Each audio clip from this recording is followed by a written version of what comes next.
Krásny deň, volám sa Dominika a založila som KAV Academy a dostala som otázočku, ktorá platforma na hudbu je dobrá v rámci toho, keď chcete robiť nejaké aktivácie alebo pracovať s hudbou.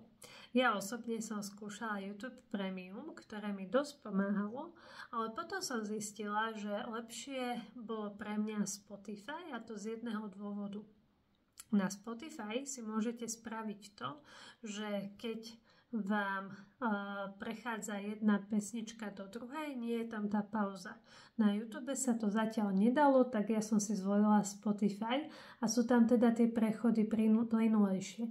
Hlavne keď robíte kundalini aktivácie, je to lepšie.